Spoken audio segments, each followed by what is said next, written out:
ഗോതമ്പ് പൊടി കൊണ്ട് വളരെ എളുപ്പത്തിൽ ഒരു 10 മിനിറ്റ് കൊണ്ടൊക്കെ ഉണ്ടാക്കിയെടുക്കാൻ പറ്റുന്ന നല്ല ടേസ്റ്റി ആയിട്ടുള്ളൊരു സ്വീറ്റാണെന്ന് കാണിക്കുന്നത്. ആർക്കും തന്നെ എളുപ്പത്തിൽ ചെയ്തെടുക്കാം കേട്ടോ.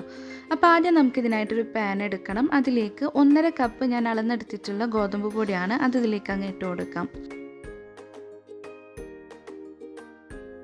അപ്പോൾ ഇനിയാണ് തീ കത്തിക്കുന്നത്. ചെറിയ തീയിലിട്ടിട്ട് നമുക്കിതൊന്ന് വറുത്തെടുക്കണം.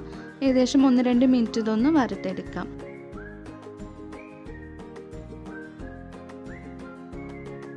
അപ്പോൾ പൊടി ഒന്ന് വറുത്തെടുത്തതിന് ശേഷം ഇതിലേക്ക് നമ്മൾ 5 ടേബിൾ സ്പൂൺ നെയ്യാണ് ചേർത്ത് കൊടുക്കേണ്ടത്. 5 ടേബിൾ സ്പൂൺ നെയ്യ് ഒരുമിച്ച് അങ്ങ് ചേർത്ത് കൊടുക്കേണ്ട, കുറേശ്ശെ അങ്ങ് ചേർത്ത് കൊടുത്തിട്ട് നന്നായിട്ട് ഇതൊന്ന് വീണ്ടും ഒന്ന് ഈ നെയ്യിൽ വെച്ചിട്ടൊന്ന് വറുത്തെടുക്കണം. ഇപ്പോഴും നമ്മൾ ചെറു തീയിലിട്ട് വെക്കണം കേട്ടോ, അല്ലാന്നുണ്ടെങ്കിൽ പെട്ടെന്ന് തന്നെ ഇത് കരിഞ്ഞു പോവും.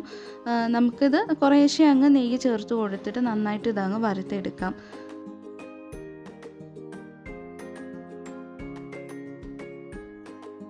അപ്പോൾ ലാസ്റ്റ് സ്പൂൺ നെയ്യും കൂടെ ഇതിലേക്ക് ചേർത്ത് കൊടുക്കുകയാണ്. അതിനുശേഷം നന്നായിട്ട് വീണ്ടും നമുക്കിതൊന്ന് വറുത്തെടുക്കാം. ചെറിയ തീയിലിട്ടിട്ട് നമുക്കിത് ഇതുപോലെ ഒരു കളറായി കിട്ടണം, അതുവരെ നമുക്കിത് വറുത്തെടുക്കണം കേട്ടോ. അധികം ഫ്ലെയിം കൂട്ടി വെക്കാതെ നോക്കുക. അപ്പോൾ ഇത് ഇത്രയും മതി കേട്ടോ. ഇനി നമുക്ക് ഈ പാന് സ്റ്റൗവിൽ നിന്ന് എടുക്കാം. അതിനുശേഷം നല്ല ചൂടോട് കൂടി തന്നെ നമുക്കിതിലേക്ക് കുറച്ച് സാധനങ്ങൾ ചേർത്ത് കൊടുക്കേണ്ടതുണ്ട്. വേറെ ഒന്നല്ല, 4 ടേബിൾ സ്പൂൺ പാൽപ്പൊടി ആദ്യം ചേർത്ത് കൊടുക്കാം.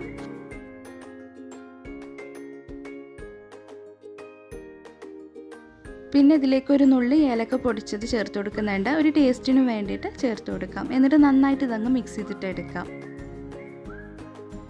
പിന്നെ ഇതിലേക്ക് ചേർത്ത് കൊടുക്കുന്നത് ഒരു 1/4 കപ്പ് പൊടിച്ചിട്ടുള്ള പഞ്ചസാരയാണ്. പഞ്ചസാര പൊടിച്ചിട്ട് തന്നെ ഇതിലേക്ക് ചേർത്ത് കൊടുക്കുക. പിന്നെ നമ്മൾ പഞ്ചസാര ഇതിലേക്ക് ചേർത്ത് കൊടുക്കുമ്പോൾ പൊടി നല്ല ചൂടായിരിക്കണം കേട്ടോ. നമ്മൾ സ്റ്റൗവിൽ നിന്ന് എടുത്ത ഉടനെ തന്നെ വേണം ഇതെല്ലാം ചേർത്ത് കൊടുക്കാനായിട്ട്. ആ ഒരു ചൂട് തട്ടിയിട്ട് നമുക്ക് പഞ്ചസാരയൊന്ന് മെൽറ്റ് ആവും. അപ്പം നമുക്കിത് ഉരുട്ടിയെടുക്കാനൊക്കെ ഉള്ള ആ ഒരു പരുവത്തിലേക്കായി കിട്ടും. അല്ലാന്നുണ്ടെങ്കിൽ ഇതിങ്ങനെ പൊടിയായിട്ട് നിൽക്കുമായിരിക്കും. നമുക്കിത് ഇങ്ങനെ പഞ്ചസാര നല്ല ചൂടായിട്ട് മെൽറ്റായി കഴിയുമ്പോൾ ഇതുപോലെ ഈ ഒരു പരുവായി കിട്ടും കേട്ടോ. ഇത് നമുക്ക് ഏത് ഷേപ്പിലേക്കും ആക്കിയെടുക്കാം ാണ്. അപ്പോൾ ഈ ഒരു പരുവം വരെ നമുക്ക് ആക്കിയെടുക്കണം. നല്ല ചൂടോട് കൂടി തന്നെ പഞ്ചസാര പൊടിച്ചത് ഇട്ട് കൊടുത്താൽ മതിയാവും. അപ്പോൾ നമുക്കിതുപോലെ ആയി കിട്ടിക്കോളും. അപ്പോൾ ഇതിന് നമുക്ക് കുറച്ചെടുത്തിട്ട് ഇതുപോലെ കൈവച്ച് നന്നായിട്ട് അങ്ങ് പ്രസ് ചെയ്ത് ഉരുട്ടിയെടുക്കാം. അതിനുശേഷം ഞാനിത് ഇതുപോലെ ഈ ഒരു ഷേപ്പിലേക്കാണ് ആക്കിയെടുക്കുന്നത് കേട്ടോ. ഇനി നമുക്കിതൊരു ബോൾ പോലെ ഉരുട്ടിയെടുക്കണം എന്നുണ്ടെങ്കിൽ അങ്ങനെയും ചെയ്തെടുക്കാവുന്നതാണ്. അതിനുശേഷം ഞാനിവിടെ കുറച്ച് പഞ്ചസാര പൊടിച്ചതൊന്ന് മാറ്റി വെച്ചിട്ടുണ്ട്. അതിലേക്ക് ഇട്ടിട്ട് ഒന്ന് കോട്ട് ചെയ്തെടുക്കാം. നന്നായിട്ടും എല്ലാ ഭാഗത്തേക്കും ആവുന്ന രീതിയിൽ അങ്ങ് കോട്ട് ചെയ്തെടുത്ത് കഴിഞ്ഞാൽ നമുക്ക് ഗോതമ്പ് പൊടി വെച്ച് ചെയ്തെടുക്കാൻ പറ്റുന്ന നല്ലൊരു സ്വീറ്റ് പേട റെഡി ആയിട്ടുണ്ട്.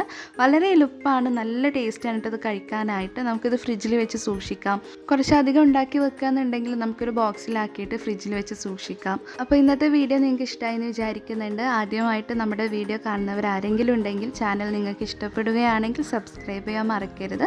വീണ്ടും നല്ല റെസിപ്പി ആയിട്ട് അടുത്തൊരു ദിവസം കാണാം. താങ്ക്